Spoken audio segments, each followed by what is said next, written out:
আপনার বাবার সম্পত্তি আপনি যেভাবে পাইবা, অর্থাৎ বাবার সম্পত্তি ছেলে যেভাবে পাইব, মেয়ে কিন্তু সেই একইভাবে বাবার সম্পত্তিতে অংশীদার, এবং মেয়েও কিন্তু বাবার সম্পত্তিতে অংশ পাইব।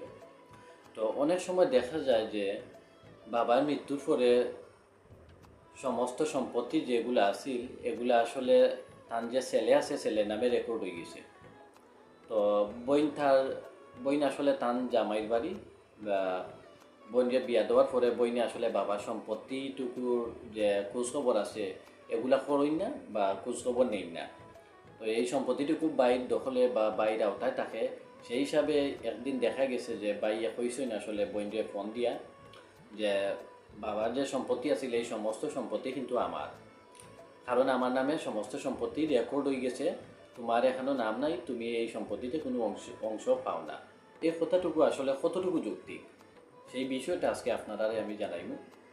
আসলে যখন বাবা সম্পত্তিতে ছেলে যেভাবে সম্পদের অংশ পায়, মেয়েও কিন্তু সেই একইভাবে বাবা সম্পত্তিতে অংশ পায়।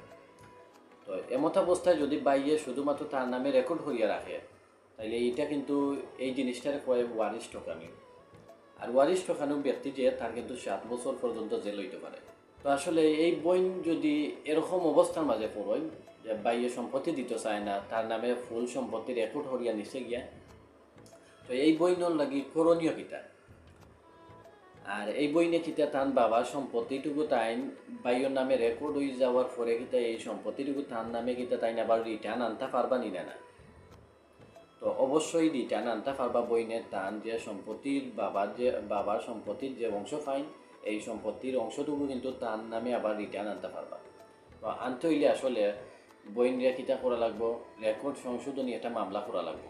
আর যখন এই রেকর্ড সংশোধনী মামলা করবা তখন কিন্তু অটোমেটিক্যালি বাইয়ের নামেও সম্পত্তি আইব, বইনের নামেও সম্পত্তি আইব, অর্থাৎ বইনের সম্পত্তির যে অধিকার আছে টাইম সেটা ফিরিয়ে পাইবা।